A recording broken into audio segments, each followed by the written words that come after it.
Hello, my friends. Welcome to Live at Five with Marshall. Look, if you've got any questions and you are on Facebook or I think it's YouTube, one or two, one or the other. Anyway, there are a couple of different platforms you could actually send me messages, ask questions, make comments, make fun of my hairstyle, whatever you want to do. A couple of them they won't allow you to, but what I'd like to ask you to do is put your comments, your questions in there anyway, and later after it's saved and it's published online, I'll be able to go back and look at those and answer them there. At least that's what the robot guy Todd Williams tells me, and he's smarter than I am, so I believe it. I hope y'all can hear me okay. I don't know if there's not. Hey, there's Rose Charlie. All right, outstanding. Thanks for saying hi. Now, Rose Charlie, I got to be honest with you. Sometimes I don't know if I'm talking to Rose or Charlie or both of you. But anyway, it's good to see you. I hope you're not the only one here, but we're going to go ahead and get started. So, the topic for tonight and the way that we're going to set this thing up, the way we're doing this thing is I have a topic I want to talk about for a minute. I hope that's okay with y'all. I'll throw out my ideas on it, and then you come back with your questions or comments. And if you have none, that's fine. If you do have comments and questions, and we get done with them, then we'll just move on to a Q&A. Hey, Dan, Kelly, good to see y'all. So anyway, once we're done with whatever questions or comments might be available, y'all might be interested in asking or saying, we'll open it up just to a regular Q&A. But for the first few minutes, I'd like to just focus on the topic at hand, just to kind of structure the discussion, if y'all don't mind. So the topic for tonight is the Constitution and unions. So this came out of a discussion with a friend of mine the other day who asked me if I am pro-union.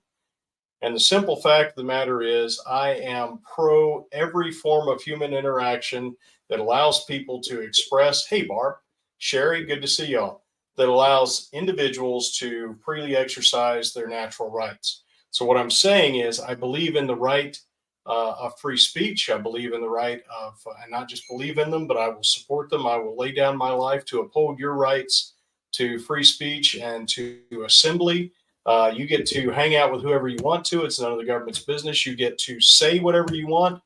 And as long as you are not trying to deprive someone else of the free exercise of their natural rights, it's none of the government's business. So what I'm saying is when you choose now, I want to be very careful about our terminology here too, because we want to say exactly what we mean. By the way, the term worker that you hear so much in our culture these days is actually a term that was developed to work along with socialist and communist type philosophies. The idea is that workers are a class of human beings, okay, as opposed to an employee who is an individual citizen who chooses to sell his effort, his time, his capabilities, all that kind of stuff to an employer at a certain rate of pay with certain benefits. That's an employee. A worker is a type of human being. I have done a lot of work in my life. I know that you have too, but I'm not a worker. When I choose to be an employee, I am an employee. I have the right because I own myself. I own my capabilities. Hey, Barb, I own my time. I own my effort. I own my creativity, and I can sell it to whomever I want. So when I was in the Army, I sold not just my time, my effort, my capabilities, and my creativity, but my body. Oh, the cat's here. Hey, Jenny. So I actually put myself out there for way less than other people who had the same sort of responsibilities in the civilian sector. I made way less than they did, but that was something that I chose to do. All right. And then later, as I got other jobs, I worked at a steel mill in Texas. I chose to accept a contract for a certain amount of pay and certain benefits, and that I would provide certain services and certain work and that sort of thing. So I wasn't a worker, I was an employee. A worker is someone who belongs to a totalitarian system and deals with the situation they've got because that is what they are. They are a worker. They are an individual member of a body of people known as workers, and those workers together have certain requirements, and they do certain things, and they follow certain orders. And I'm not one of those. I'm an employee when I choose to be. So what I'm getting at is that you have a right to sell your capabilities, your time, your effort, your creativity to whomever you wish for whatever price you wish, whatever you can negotiate.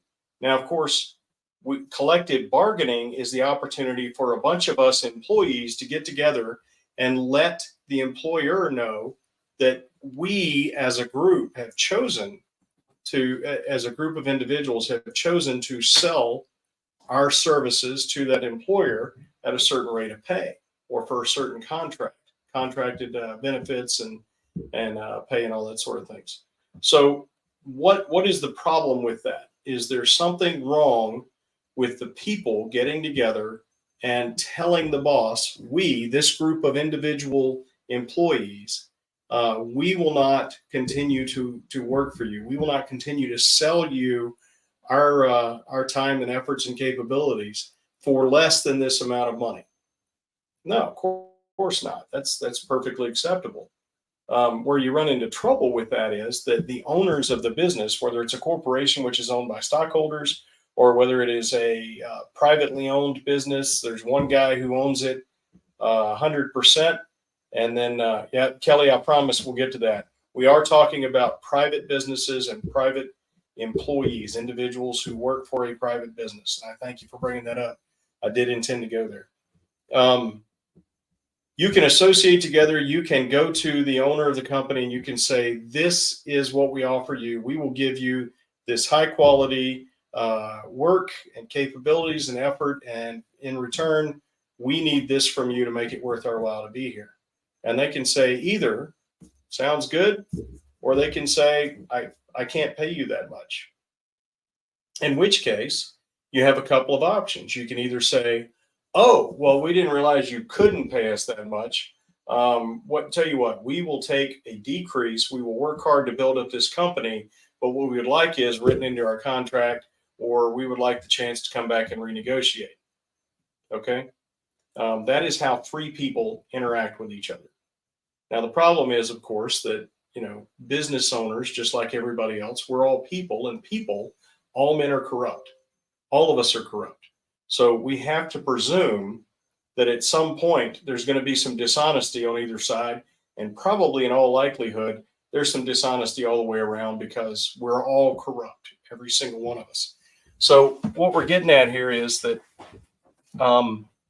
if you offer to sell your services to this corporation, and this corporation says that it will not allow you to continue working, or that it will not continue, that it will not pay you what you're asking for, you have the choice of saying, fine, I will deprive you of my time, effort, capabilities, and creativity because you are depriving me of what I think it's worth. That's all free enterprise. That's all great. You're welcome to do that.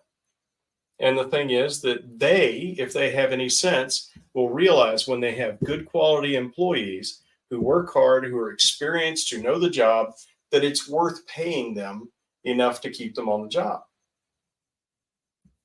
But the thing is, they also are responsible for keeping the business in business. And if they don't keep the business in business, nobody has a job. So this is how it works out when you are actually trying to keep the business in business and make sure that everybody is working well, is receiving what they're due, and that no one's being robbed. Okay.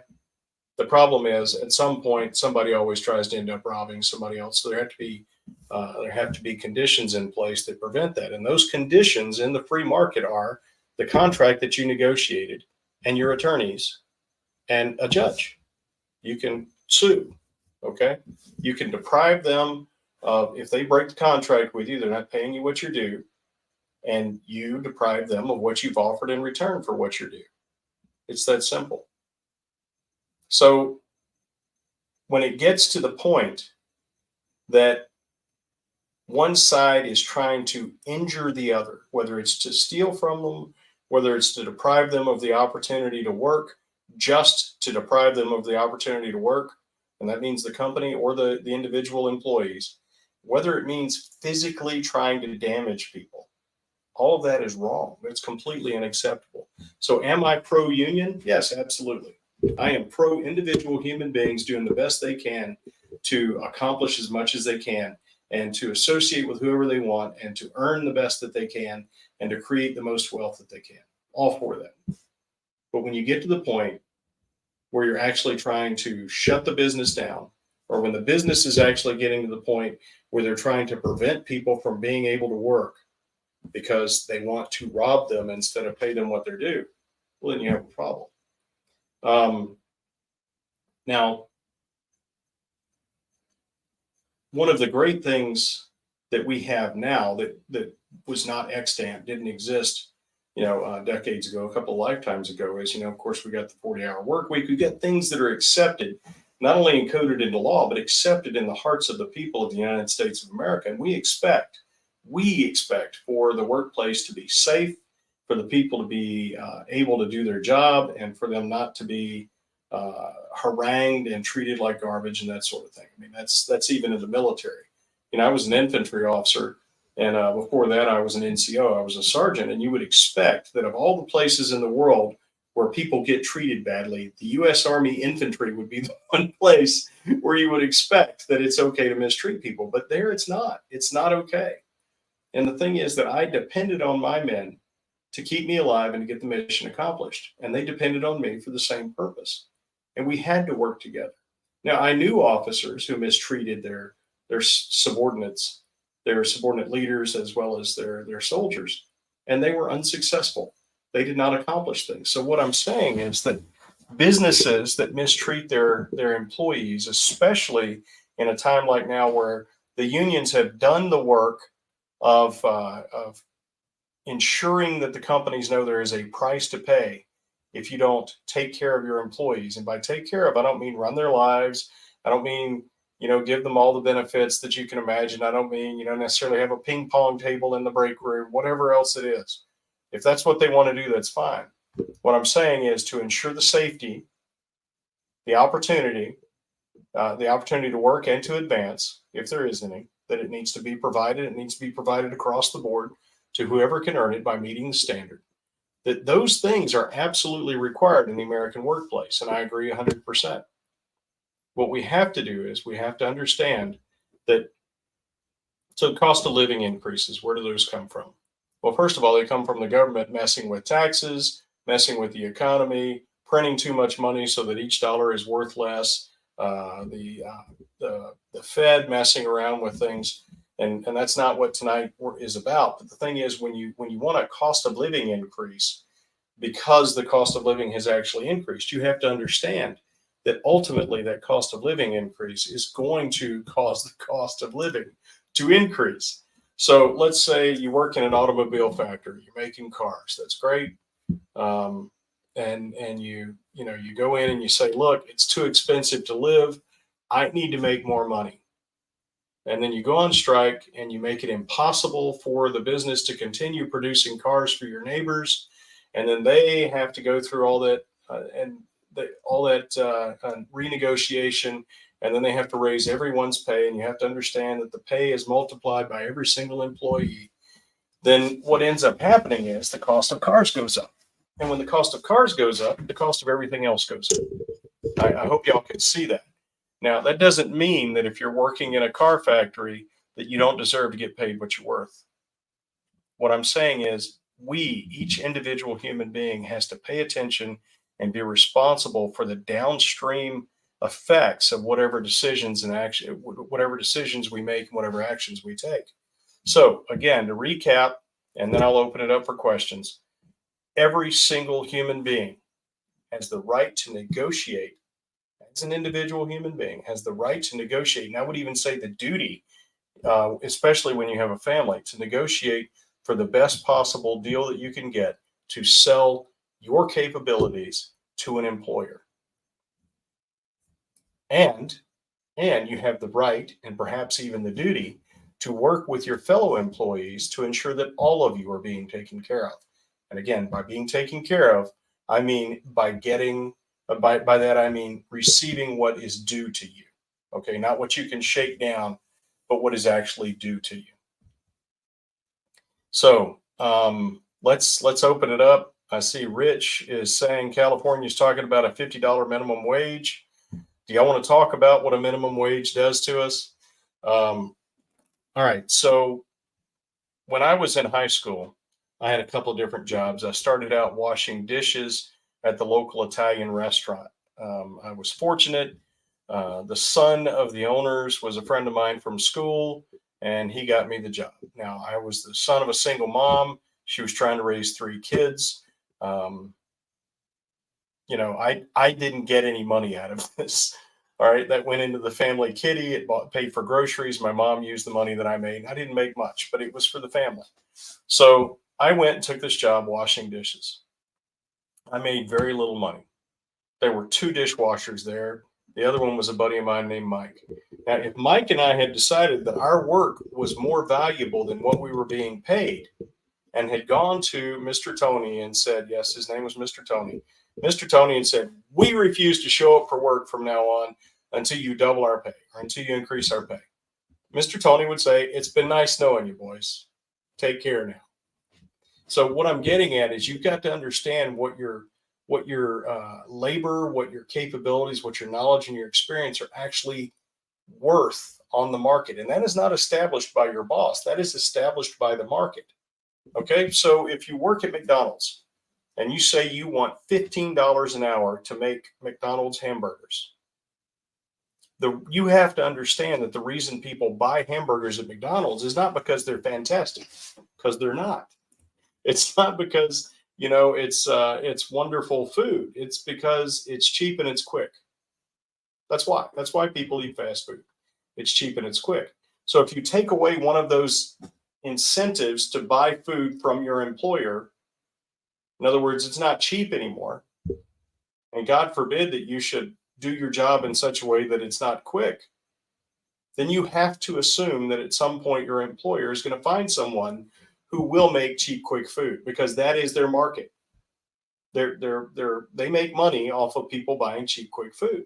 So if you make it impossible for them to sell cheap, quick food, then you're not going to have a job. So you see what we have in the McDonald's here in Inwood is they have these machines that take your order. That's all well and good.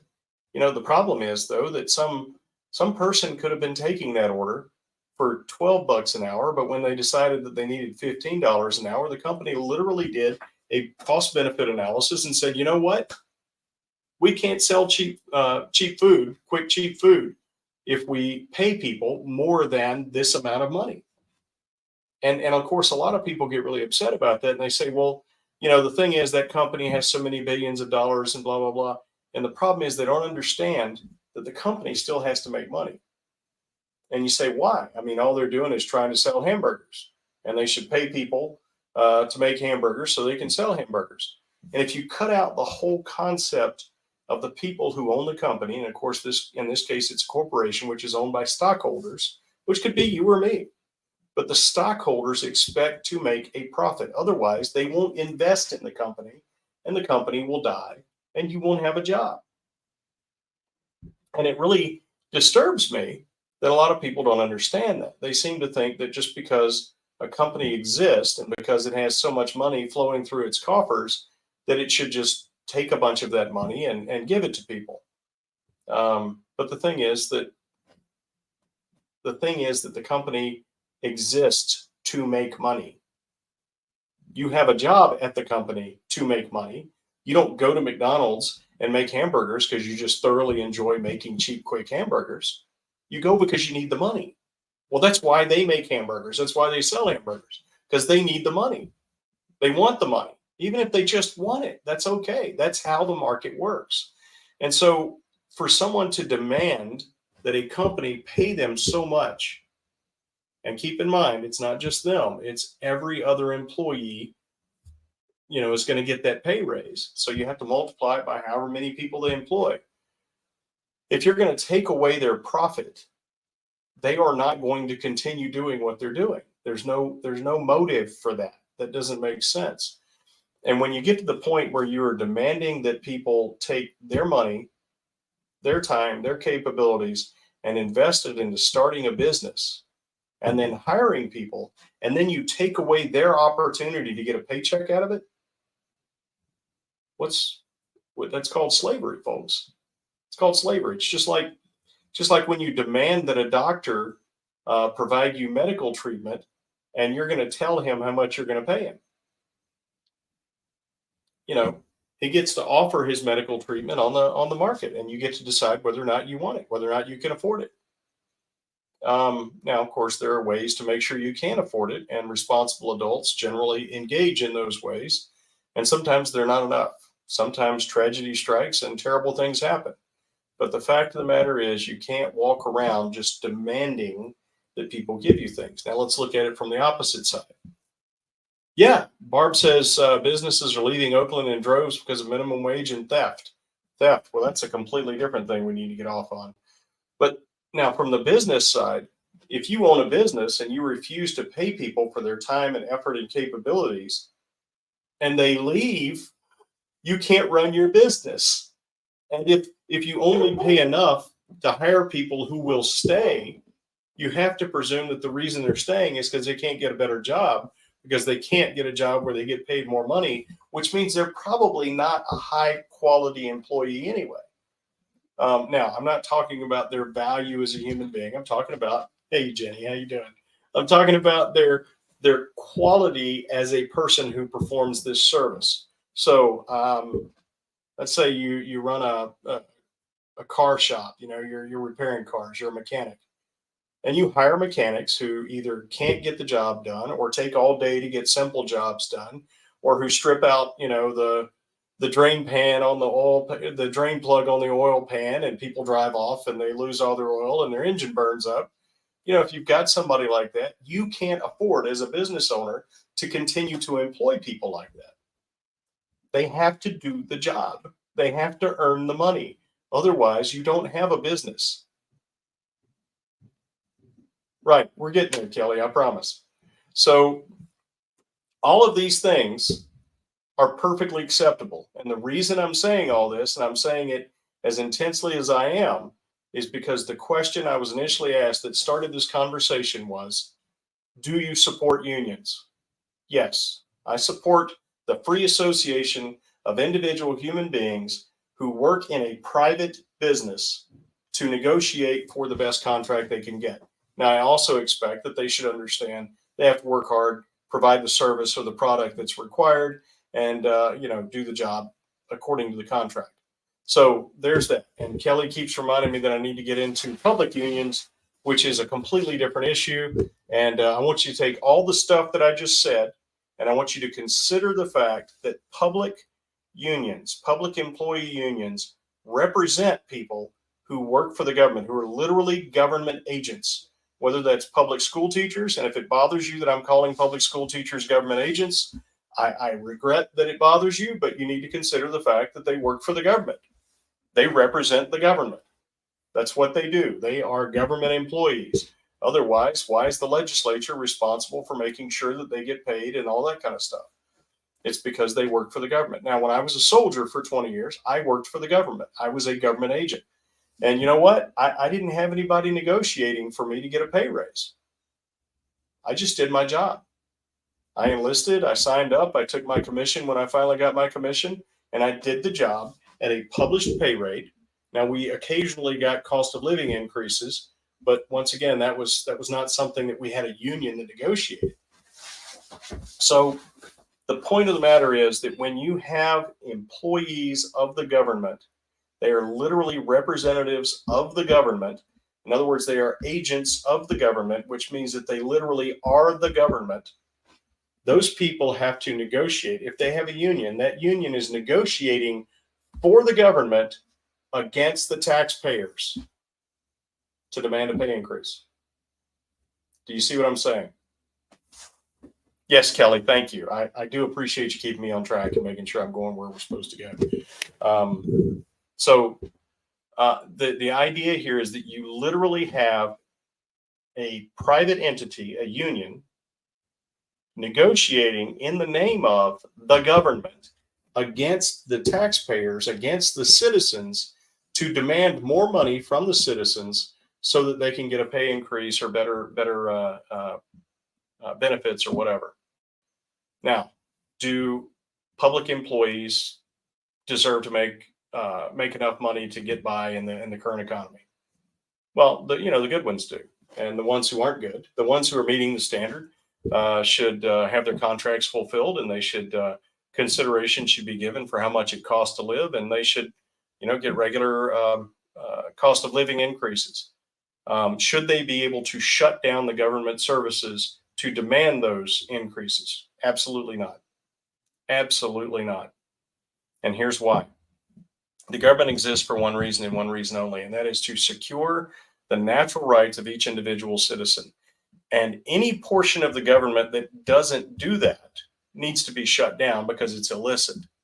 Any portion of the government that does do that, and for the sake of this conversation, we're going to go ahead and assume that the government is doing its job.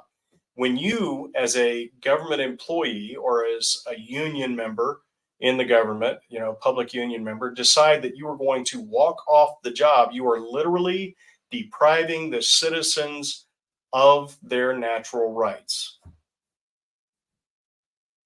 That's it. You have no right to do that. None. As a soldier, I had no right to decide that I wasn't going to do my job.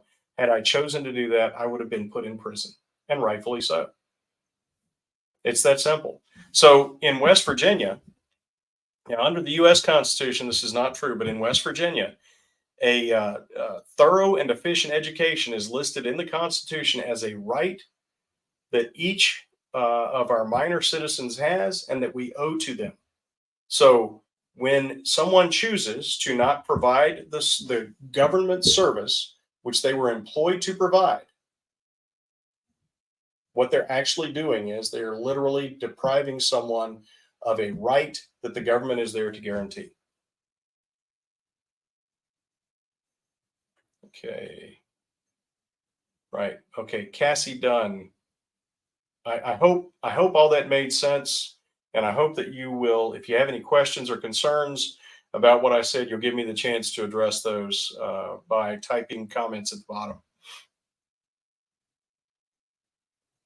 Rich says, people get away from having special skills and just depending on a check from an employer. So you guys have heard me talk about my buddy, the blacksmith here in Berkeley County. He's a great man. I love this guy to death. He's one of my favorite people on the planet. And he's taught me a lot. But the way that we actually met was in a Bible study. I don't think they'll mind me telling this. He and his wife came in. They were both exhausted. They've got a bunch of kids, not as many as I have. They got a bunch. And they were both really tired. And they came in, they sat down in Bible study. At the end of Bible study, the leader of the study asked if anybody had any prayer requests. And he said, yes. I can't find anybody who wants to work. He wanted to hire an assistant, someone he could train up, an apprentice to be a blacksmith. And this guy's not just a blacksmith. He's actually an artist. He does some amazing work. And I kind of chuckled and I said, well, I know all kinds of people who are looking for a job. They're looking for work. And he goes, they're not looking for work. They're looking for a paycheck. And I was a little offended because he doesn't know my friends, right? We hadn't met yet. But, I get over my offense pretty quickly. And I said, well, how hard can it be? And he laughed. He's a blacksmith, guys. His work's pretty hard. But yeah, along with what Rich is saying, a lot of folks in our culture today, they honestly believe that they are owed a future and great standing. And what they're owed is an opportunity to prove themselves. And they're not even owed that. But, okay, let me go back to Cassie Dunn. Department of Tourism, if you were governor, what were my plans as far as tourism goes? Well, that's actually, thank you for asking. Pretty straightforward. As governor, I would attempt to represent West Virginia in such a way that people would want to come here. I would do my best to make sure that we have good roads. And frankly, since you brought it up, you didn't bring it up, I brought it up. But since you brought it up, instead of Jim Justice's traveling road show where we're building new highways and that sort of thing, my intent would be what I call the Country Roads Initiative.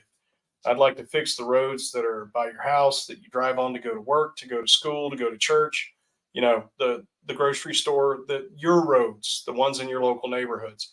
And I would start there. And what I would also do is build in a standard tracked maintenance program. So what you can do, and I actually, as a delegate, I asked one of the leaders in the Department of Transportation, I said, have you guys projected maintenance costs over the next 5 years? And he laughed. He said, you can't do that. I don't have a crystal ball.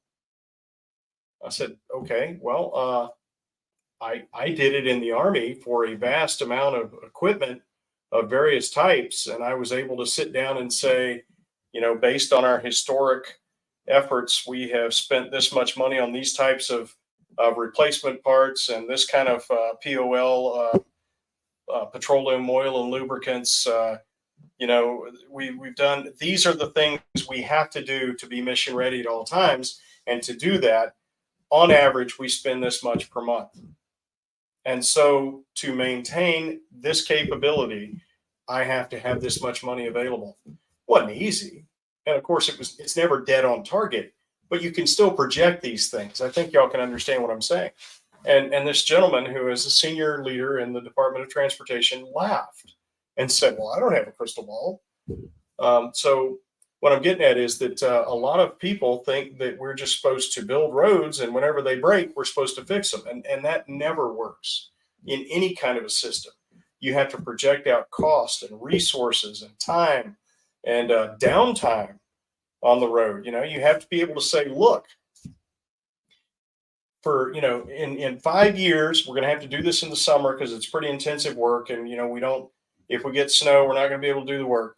But 5 years from now, in the summer, 5 years from now, we need this much money on hand. We need to have already talked with the legislature, let them know that we need this money on hand. We need these resources available. We need to have these contracts all ready to go so we can go out to this one particular piece of road that we know is dangerous and is likely to get somebody killed, and just rip it completely up, lay down new substrate, make a whole new road, and call it even for the next 10 years when we go out there and we have to do some service maintenance and maybe even lay down a new surface because we've been patching potholes ever since. But they have no plan. There's no plan like that. And of course, the thing is, once again, it's never exactly right. But at least if you have a plan, you can shift fire from there, right? You can say, oh, well, we projected that we would have this cost. We don't actually have that cost, but we do have these costs that were unprojected. Can we shift fire on that and get those done? But instead, what they do is they just kind of walk around and go, oh, gosh, what are we going to do? So as your governor, and as far as tourism goes, I'm going to make sure that when tourists come here, they have good roads to drive on, because God's already ensured that they have great places to go. And you, my friends and neighbors, have already guaranteed that they have nice folks to hang out with, and good, like that little diner in Petersburg. I can't remember the name, but Family Diner, I believe. But anyway, you make sure that they have that.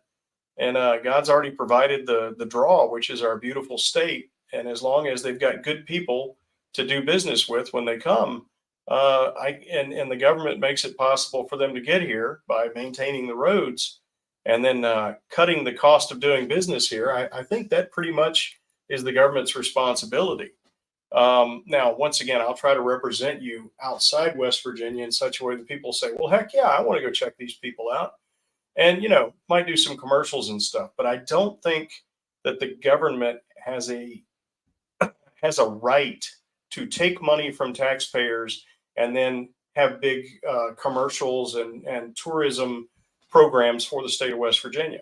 Now, private entities, business entities who want to get together and say, hey, let's bring people here to West Virginia. Let's tell them how great we are. I'll be like, that's awesome, guys. And by the way, I've cut your taxes so much. We have cut your taxes so much and taken away all these stupid taxes and regulation that you now have that money and you can go out and spend it however you want, instead of having to come to me and beg me to, beat the legislators until they give me money that I can spend to make TV commercials. I hope that helps. And Cassie, if I'm not addressing directly the problem or the issue that you want addressed, I hope that you'll give me a chance to get back at it. All right, where are we down here?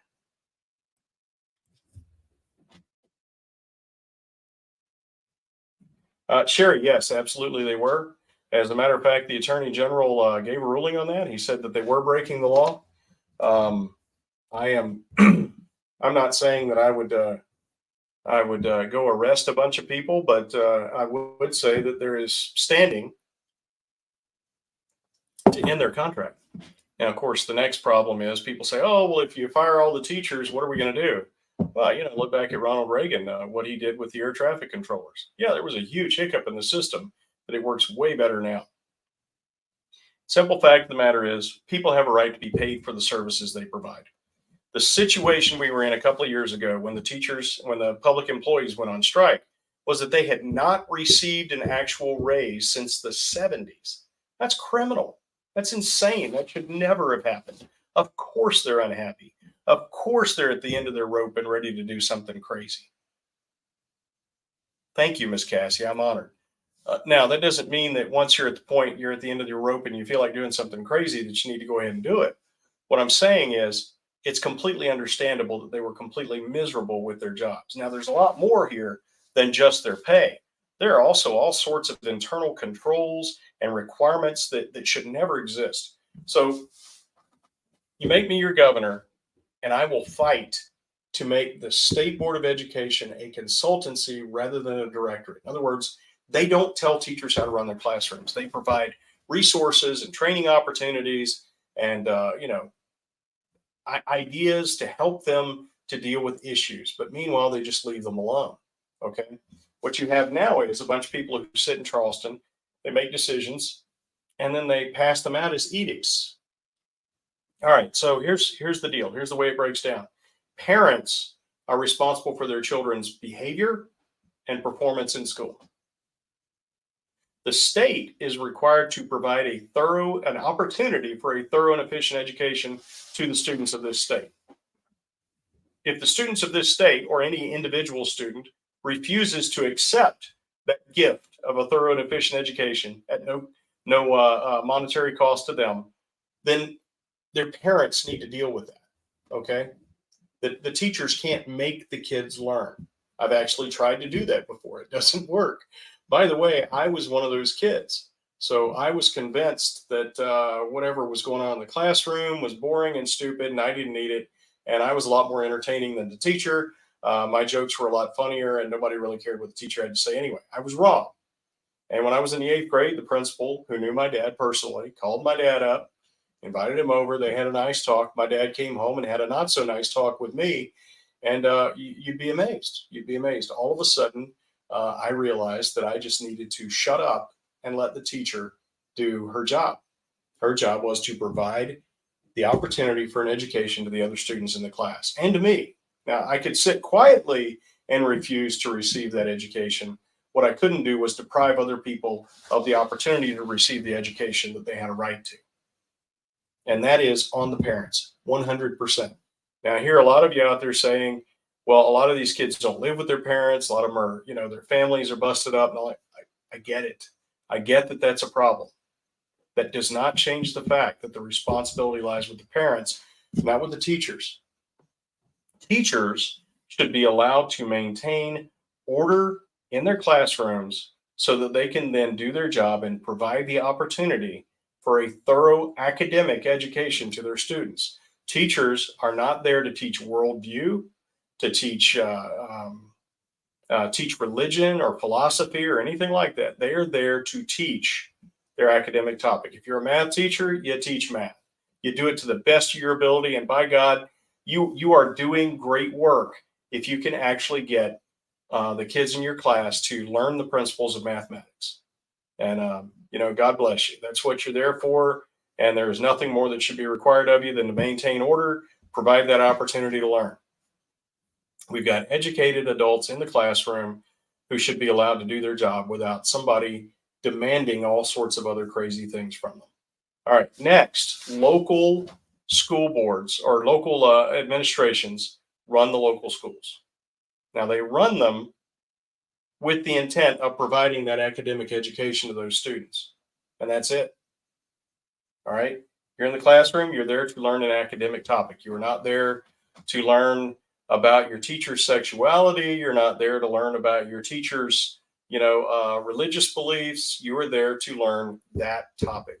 Now, I'm not stupid. I realize that no matter who you are, no matter how unbiased you try to be, whoever you are is going to show in what you do. I mean, I don't think that anyone I've ever taught was ever confused about my general perspective on life. But what I don't do is grade their papers based on whether or not they agree with me. You see what I'm saying? And I don't teach what I believe. I teach the academic topic. I teach a couple of classes. I'm not teaching right now, but I have taught command leadership, and I teach the principles of command leadership. And of course, my perspective on things comes through, but I judge the performance of my students on whether or not they've learned the principles of command leadership. I hope that makes sense to y'all. So the local administration runs a local school. One would hope that because they're closer to the students, to the classroom, and to the teachers, that they're actually more likely to listen, more likely to actually be engaged in what's going on in those classrooms, and to actually be more supportive of the teachers' efforts to do their jobs. You guys understand the whole mission of the education system takes place inside that classroom. Everything else should exist for no other reason than to support that mission, that interaction between an individual teacher and the students in that class. That's it. That is where the rubber meets the road. That's all that matters in the education system. Everything else either needs to support that mission or needs to go away. All right, so the local schools are run by the local school board. And the local school board is run by the voters, the taxpayers, the parents, and the teachers, who are also taxpayers, parents, and voters within that county, right? That's how things are supposed to work. That's how things are supposed to work. And so you own that school. You pay the taxes, you put your kids there, you should have direct input into basically how the school system is going to work. And of course, representational input by voting for local board of education members. And by the way, your local board of education should not get a briefing from Bowles and Rice attorneys each time that there are new people elected, which explains that their job is to do what the state board of education tells them to do. That should never happen again. That needs to end. So, when these attorneys call them up and have this meeting with them and explain your job is to do what these guys in Charleston tell you to do, or you could actually be in legal trouble. That needs to go away. All right. So, we need to empower our teachers by letting them run their own classrooms. We need to hold them accountable to the standard of actually doing the job of providing a thorough and efficient education. All right. I'm not talking here about test scores. Okay. Because students can choose to perform well on the test, perform to the best of their abilities or not. That's not the teacher's fault. The teacher's job is to provide the opportunity, and they need to be held accountable to that standard, no other standard. The students get held accountable to the standard of whether or not they accept that opportunity and make the best of it. Okay. For a long time, I refused to accept the opportunity, and I paid for it. And then, thank God, I learned my lesson, and I went on from there and tried to do good things. And I've learned a lot because of it. So I hope I hope that's clear. I hope it doesn't sound like I'm talking in circles, because I keep saying that this person's responsible for this and this person's responsible for that. And what we really want is this comprehensive idea of who's responsible for all of it. And I want to tell you, there is no comprehensive boss for any of this. There shouldn't be. This is the United States of America. We are free individuals. We are responsible for ourselves. And, it's like I told Jim Justice one day, nobody's in charge here. Nobody. You're nobody. I'm nobody. We're in charge. All right. And that's the way it's supposed to be. Okay. What else? Do we have anything else here? Any other questions? Have I missed anything?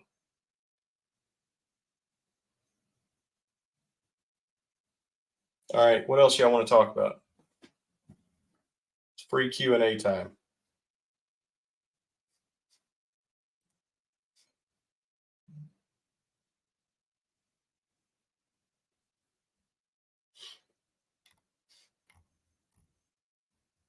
I'm concerned that I might have, there's no new comments. Oh, okay, there we go.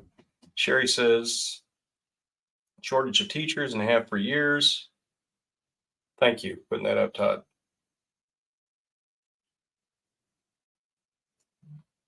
Okay, substitutes. That's a great question. I actually have have considered becoming a substitute teacher in my local schools, but my children have asked me not to.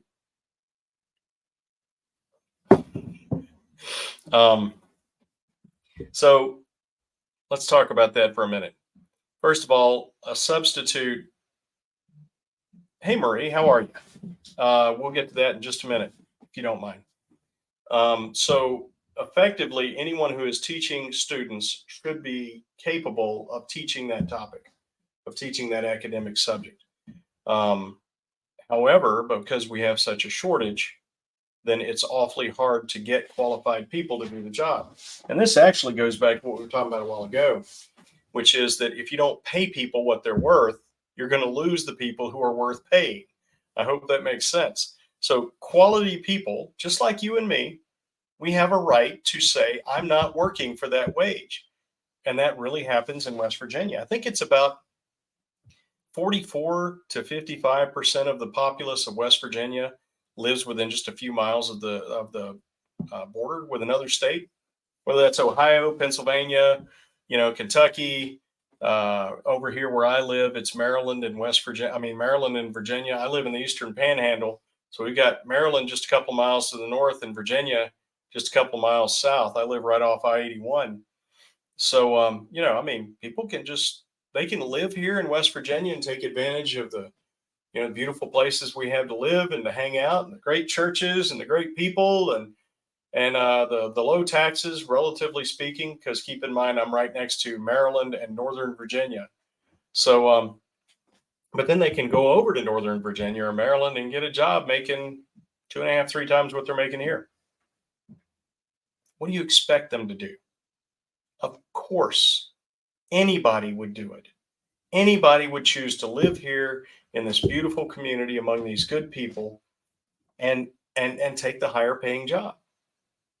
And I'm not saying that there aren't any people who sacrifice, because I know some great teachers at Musselman High School who are perfectly qualified, perfectly capable, could drive an extra 10, 20 miles and make a lot more money, but choose to stay in Inwood, choose to stay at Musselman High School because that's where they want to be, and God bless them. We've got some great teachers. But it's unconscionable of us to expect them to do that. I hope that makes sense. The idea is that if we're going to hire people to provide a service, we have to pay them what they're worth. Now we have to hold them to the standard and make sure they actually provide the service, the quality service for which we're paying them. But you can't pay them 1970s wages and expect people to just stay here and keep working for that. They can drive a few miles and do a lot better. So they're going to. It would be silly to expect otherwise. Now, okay, the Green New Deal. All right, so are we talking specifically about the Green New Deal that's been proposed at the federal level and would then be imposed on us here in West Virginia? Or are you talking about the actual efforts in West Virginia to have our own green policies and programs? The answer is going to be pretty similar, but Marie, if you can help me out with that.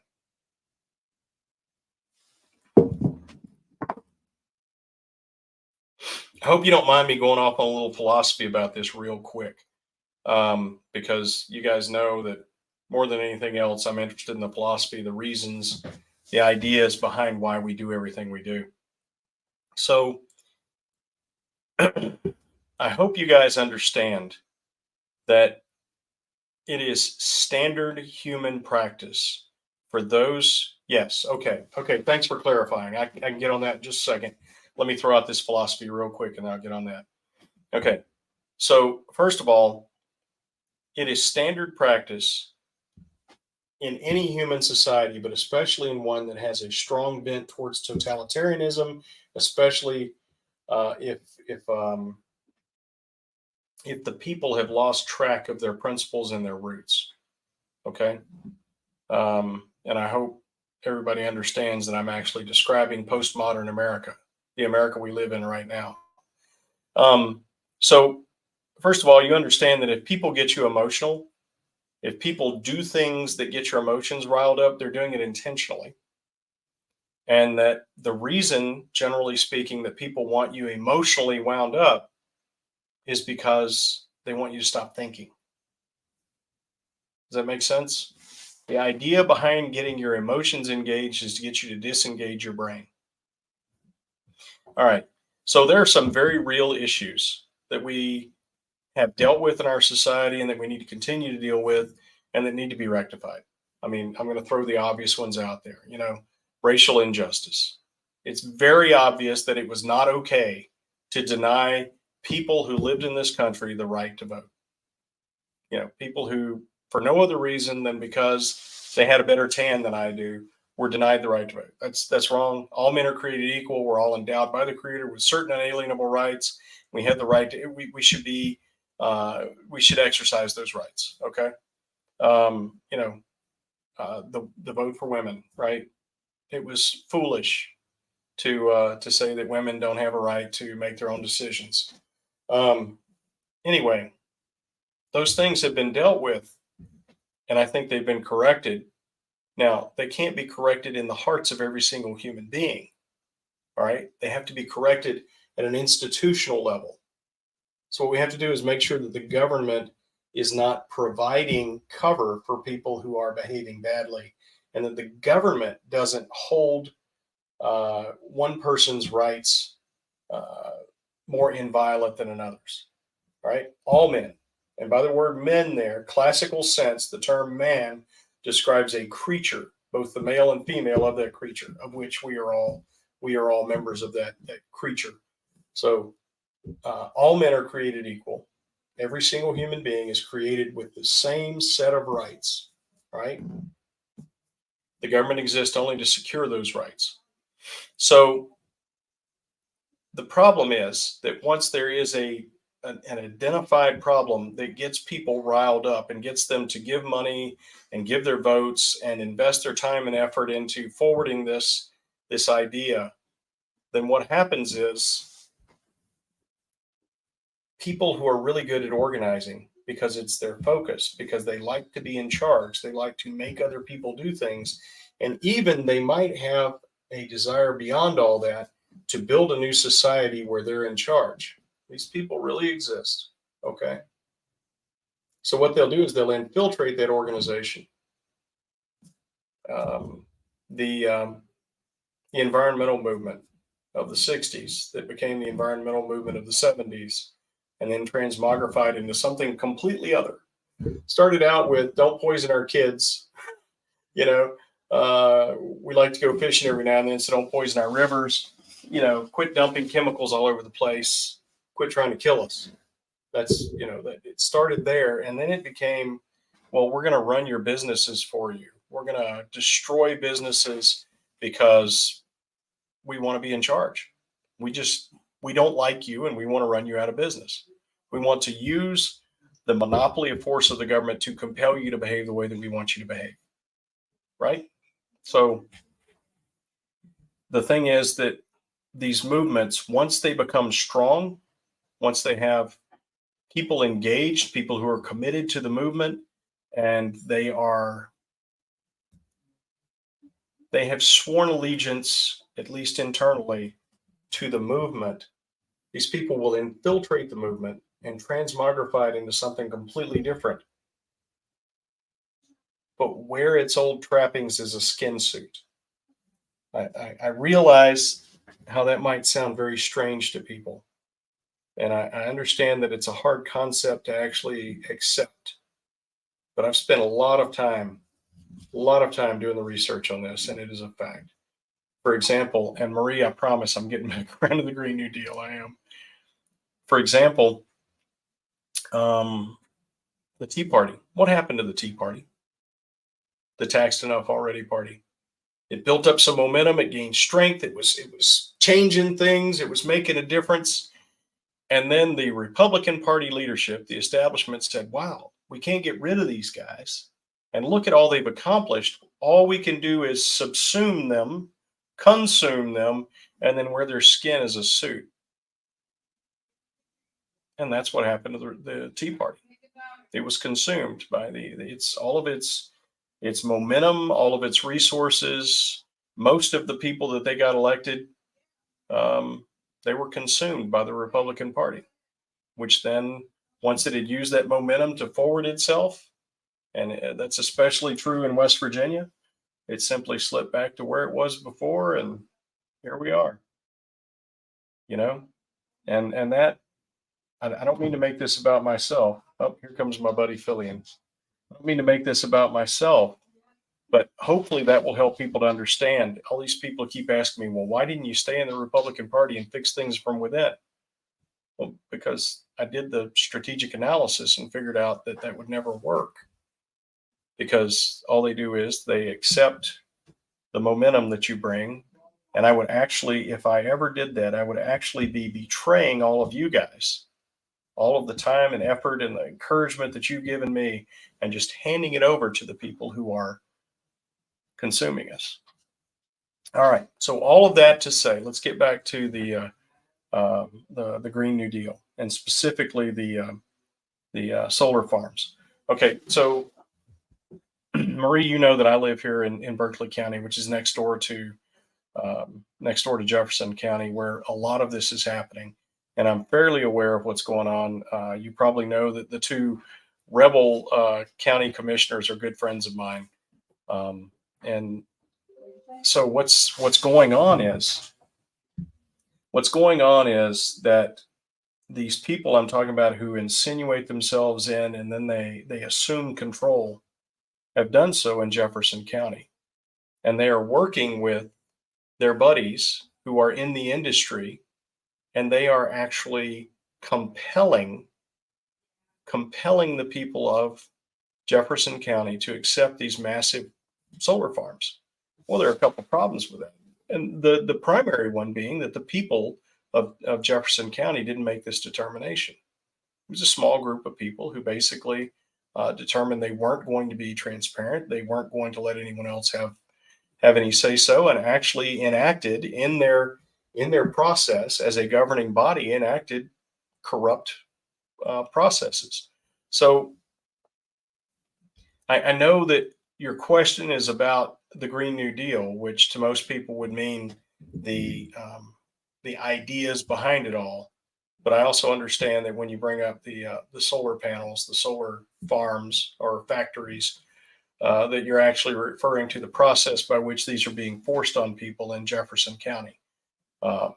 So people's property rights are being destroyed. People's right to run their government has been completely stripped from them, and it's been ugly. I could go on about this for days, but let's go ahead and talk about the idea of solar farms. Frankly, I'm convinced that they don't work. At least they don't accomplish the task that they have been sold to us to do. So the idea that we keep getting told is it's good for the environment. If you do the research on it, you'll discover that it's not. The rare earth metals that are required to make these things work are terribly poisonous. And the processes of removing them from the ground, refining them, producing the products, and then disposing of the products once they've reached the end of their useful life, those problems are not solved. If we move further into this without developing a strategy for dealing with those problems, we're going to end up with some serious problems. So the whole idea that it's green to have these solar panels only makes sense during the functional life of the solar panel. And even then, they create massive buildup of heat, which is, a great deal of heat is another form of pollutant. So they don't really do what we're told that they do. Do they produce electricity? Yep, they do.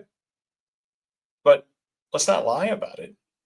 Let's be straight about what it's going to cost, both in, money and in resources, but also in the cost to our society and to the environment.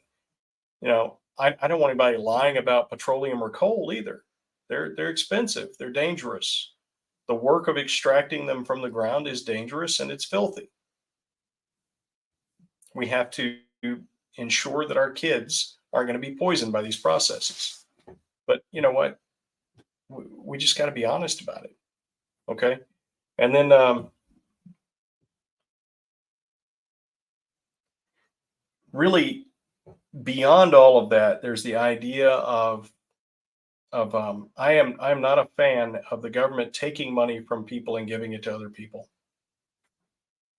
for any reason. Subsidies, farm subsidies.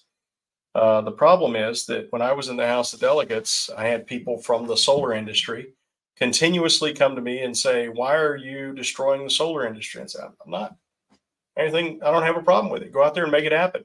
Just do it the right way, do it safely, and provide a good product and do it well." But instead, what they wanted was for me to vote for big subsidies, for money to be taken from your paycheck and given to them so that they could then, start these businesses. I don't want that to be done for petroleum. I don't want it to be done for solar farms. I don't want it to be done for casinos. I don't want it to be done for, anybody. I don't want it to be done for Bill Gates.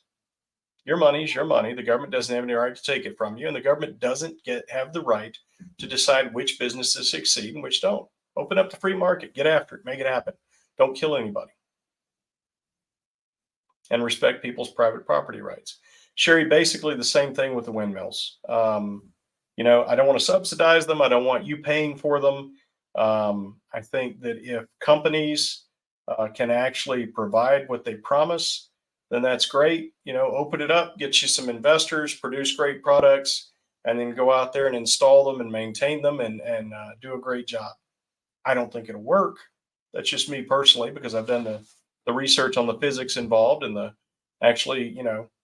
the whole thing is that it's supposed to be green energy production. Once again, it's green while it's functioning and it doesn't require maintenance and it's not dripping petroleum all over the place because those parts have to be lubricated. And it's made of metal and plastic. Where does metal and plastic come from?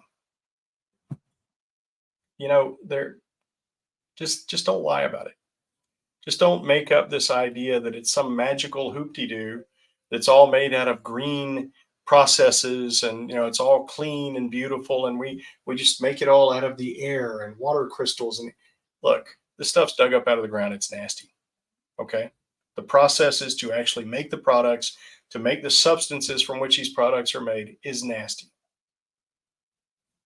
That doesn't mean you shouldn't do it. It means you should do it responsibly. And I don't think that we should pay for it. I think that if businesses want to build a business by which they produce products and receive a benefit from it in the form of, earning money, that it's on them. They need to get after it and make it happen. Maria, I hope I'm actually touching on the heart of the issues you're raising here. Oh yeah, I agree. Don't need Bill Gates here. Hey, Bob, I didn't know you were here. Yeah, Bob, I've got real problems with us giving money to a guy who has stated that he doesn't want our grandchildren to live. I got a real problem with that. Marie, how do we stop this? Okay, I'm going to sound like a politician for a second, and I don't mean to, but this is the truth. I want y'all to understand that I'm not running for office because I like being in office. I don't. I hate it. I don't like going to Charleston. I don't like being away from my family. I don't like arguing with people nonstop all day, every day, for the rest of my life. I don't enjoy this. It has aged me and I'm tired. But I have kids and I'm really hoping I'll have grandkids sometime soon. And I will not sit idly by while they're enslaved. Okay. So that brings you to the question, how do we stop this? I am doing what I'm doing right now because I believe that this is a critical component of the operation to stop it. Making me your governor, making me the chief of the executive branch of this state is the biggest thing that you can do to actually dismantle this system. And I'll tell you why. Because, first of all, they have nothing I want. They just don't. And I don't. I don't want the pittance they pay for being the governor. I'm not telling you I'll work for free. What I'm telling you is I will earn every penny of it. I don't need to be special. I don't need a title. I ran all security operations for special operators in the entire nation of Iraq for a year. I have yet to have anybody who's offered me anything as challenging or rewarding as that. Okay. The state of West Virginia, the government of West Virginia has nothing to offer me that even compares to that. I don't need titles. I don't need recognition. I don't want any of that. What I want is for my kids to be able to raise their kids in a free land. So my plan to do that, you make me the chief of your executive branch. I will audit every single department, every single function of the entire executive branch for a few things. Constitutionality, and I mean the principles of the Constitution, right? Legality, in other words, the legislation that formed these departments and gave them their operational parameters, are they actually functioning according to the legislation? Operations, and what I mean by that is, how are they getting the job done? Are they good at it? Are they effective? Are they efficient? That sort of thing. Personnel, are they treating their people the way they're supposed to be treated? And are they holding their people accountable to meet the standard? Okay. Fiscal responsibility, are they spending the money that you, the people, give them to do the job that they're supposed to be doing and to do it well? And are they accounting for it, every penny of it? And finally, I know you're going to laugh at this, but I'm dead serious about this. I am going to teach them customer service. You own them. You own these departments. You own these functions. These people would not have jobs if not for you. You are the boss. And they need to remember that. When you walk into the DMV, instead of saying, you filled out the wrong form and you're going to have to come back 3 weeks from now with the right form, and then I'll talk to you. Their job is to say, thank you for coming in. I'm afraid there's been some misunderstanding. What you actually need is this. I'll help you to do this. Let's get this done today. And let me help you out with this. I hope y'all understand that. That's absolutely my intent. So in forcing the government to function according to the Constitution, be held accountable, both physically and operationally, and also according to personnel, and then also to recognize that they work for you. And I intend to set up a system whereby you can report to the governor's office when you have gone to any office that is run by the executive branch anywhere in the state and issue your concerns and have them dealt with by a person who actually wants to solve your problems. I think things will begin to change. Now, when I can't fix the problem directly through a change in policy or a change in personnel, which I will do, I will change personnel. These people who've been living in Charleston forever and have these titles and think they're somebody, and they don't understand that they're actually your servants. I'll let them know that they need to find somewhere else to be important, because what we have here is a job to do. So, in dismantling this corrupt system, I understand there will be a lot of pushback, but I want you to understand I'm a grunt. I'm an infantryman, and I have a really hard head, and I'm scared of one thing alone, and that is God himself. So they might obfuscate, they might get in the way, but basically I'm going to stand my ground, and I'm going to speak to you, the people who actually hold the sovereign power in this state, and I'm going to let you know who is stealing from you. I'm going to shine the light in every corner, show you who the cockroaches are, and it's on you after that. I hope y'all understand that. Okay, it is 10 after 6. I have a small group Bible study in 20 minutes, and I can't tell you how much I've enjoyed your time, and I look forward to doing this again next week. Thank you, guys.